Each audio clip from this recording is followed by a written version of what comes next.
পরবো কেন? আগেই তো বলেছি আমার যা আছে আমি তাই পরবো। বাবলু নিজের হাতে করে তোর জন্য শাড়িটা নিয়ে এলো। নিয়ে এলো বলে ওটা আনার সঙ্গে সঙ্গে আমায় পরে যেতে হবে। শাড়িটা না নিয়ে এসে যদি বাগবাজারের রসগোল্লা নিয়ে আসতো তাহলে ওই হাড়িখানা ওনার সামনে ধরে গপাগপ খেতে হতো, তাই তো? ঠিক আছে, তুই যা ভালো বুঝিস তাই করিস। তুই তো কোনোদিনও আমাদের কথা শুনিস না, নিজের মন চাচায় তাই করিস। আমি যাই, এতক্ষণে বোধহয় তোর দাদা বৌদিরাও ঘরে ঢুকেছে। অনেক বছর হলো এখান থেকে চলে গেছি, আপনাদের বোধহয় ঠিক আমাকে তেমন মনে নেই। ঠিক মনে নেই তা নয়, তবে আমার কিন্তু আপনাদের ঠিক মনে আছে। আপনারা তিন ভাই মিলে মাঝে মাঝে আমাকে এমন পেটাতেন না। বাবলু, এই আমাদের মিনু।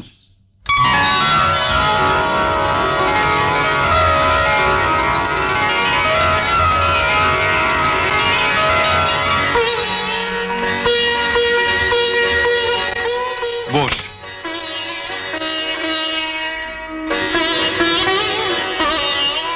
যে শাড়িটা তোমার জন্য নিয়ে এলাম সেটা পরে এলে না কেন?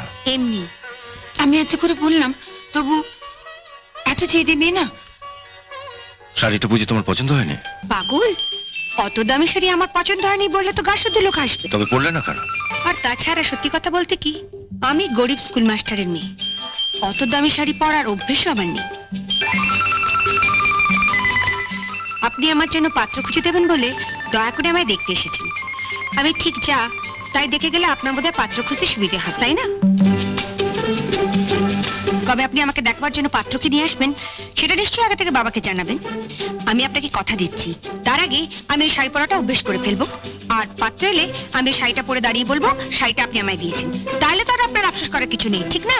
বাহ, খুব সুন্দর কথা বলো তো তুমি। সুন্দর অসুন্দর জানি না, যা মনে আসে তাই বলি।